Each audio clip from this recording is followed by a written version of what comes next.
আল্লাহ বলেন ধ্বংস ওই সমস্ত অলস নামাজীদের জন্য যারা নামাজের ক্ষেত্রে অলসতা করে, যারা নামাজের ব্যাপারে গাফলতি করে, যারা অলসতা করে। ওয়াইল বলেন আমার সাথে, ওয়াইল। ওয়াইল অর্থ ধ্বংস। বলেন ওয়াইল অর্থ। জাহান্নামের একটা এলাকা আছে, ওই এলাকাটার নামও ওয়াইল। তাহলে ওয়াইলের এক অর্থ ধ্বংস। ওয়াইল জাহান্নামের একটা এলাকার নামও আছে। আল মুস্তাদরাক লিল হাকিম হাদিসের কিতাব 3919 নম্বর হাদিসের বর্ণনা। قال رسول الله صلى الله عليه وسلم الويل واد في جهنم يهوي فيه الكافر 40 خريفا قبل ان يبلغ قعرا। রাসূলুল্লাহ সাল্লাল্লাহু আলাইহি সাল্লাম বলেন, ওয়াইল জাহান্নামের এমন একটা এলাকার নাম, যেই এলাকার মধ্যে একজন কাফের ওই এলাকার গভীরতায় পৌঁছার আগ পর্যন্ত 40 বছর শুধু নিচে যাইতেই থাকবে, এরপরে গিয়ে ওই ওয়াইল নামক জাহান্নামের গভীরতায় পৌঁছবে। কি বুঝছেন নি সবাই? তাহলে ওয়াইল জাহান্নামের এমন একটা উপত্যকার নাম, এমন একটা এলাকার নাম, যেই এলাকার গভীরতায় পৌঁছার আগে এক ব্যক্তি শুধু নিচে যাইতে থাকবে কয় বছর? 40 বছর কাফের যাইতে থাকবে। আল্লাহ আমাদের সকলকে এই ওয়াইল থেকে হেফাজত করেন। এই আয়াত নাজিল হয়েছে মুনাফিকদের ব্যাপারে। আগেরটা হলো ওই কাফের যে কর্মফলকে অস্বীকার করে, আর এটা হলো ওই মুনাফিক যারা নামাজের ক্ষেত্রে অলসতা করে।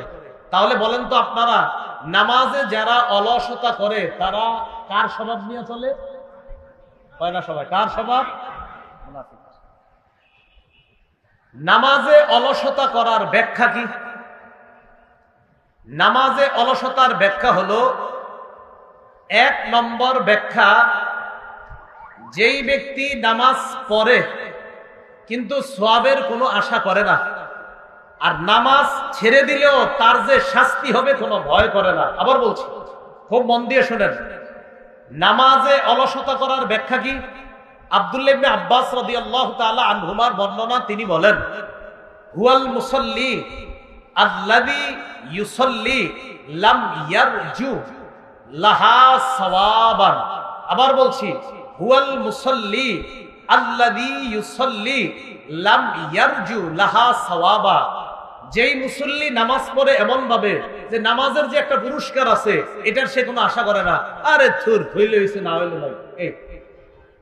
ইবনে আব্বাস পরে বলেন, ওয়াল মুসাল্লি আল্লাযী ইজা তারাকাহা, ওই মুসল্লি যেই মুসল্লি নামাজ ছেড়ে দেয়, লাম ইয়াখশা আলাইহা ইকাবা, নামাজ ছেড়ে দিলে যে আল্লাহ তারে শাস্তি দিবে এটার কোনো ভয় নাই তার মধ্যে। আবার বলছি, নামাজ পড়লে যে পুরস্কার পাবে এই আশা নাই, আর নামাজ ছেড়ে দিলে যে আল্লাহ তারে শাস্তি দিবে এই ভয় নাই। এটাকে ইবনে আব্বাস বলেন নামাজে অলসতার ব্যাখ্যা।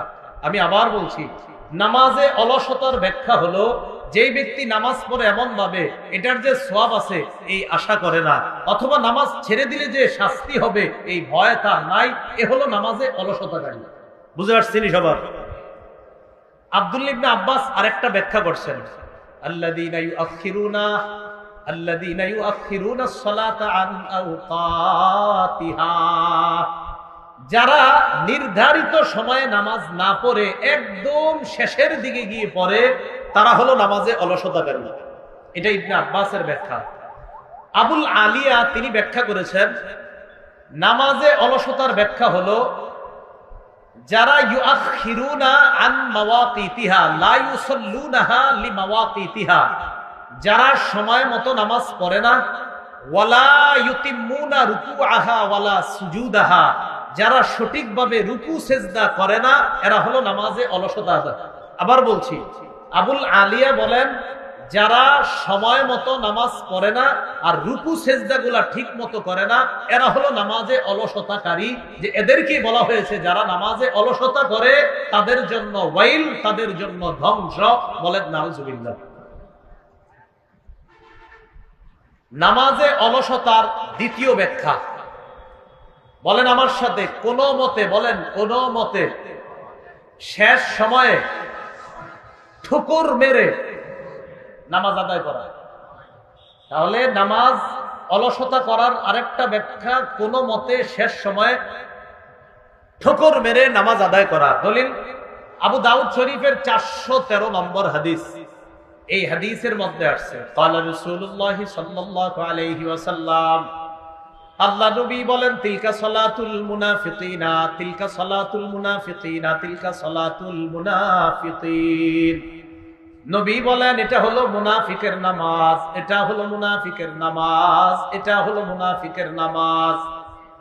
কোনটা মুনাফিকের নামাজ? ইয়াজলিসু আহাদুহুম হাত্তা ইযা সাররাতিশ শামস, মুনাফিক বৈশা থাকে, অপেক্ষা করে কখন সূর্যটা ডুববে। এই পড়তেছি অপেক্ষা করে পড়তেছি, হাত্তা ইযা সাররাতিশ শামস, সূর্যটা যখন হলুদ হয়ে যায়। মুনাফিক অপেক্ষা করে সূর্য যখন হলুদ হয়ে যায়।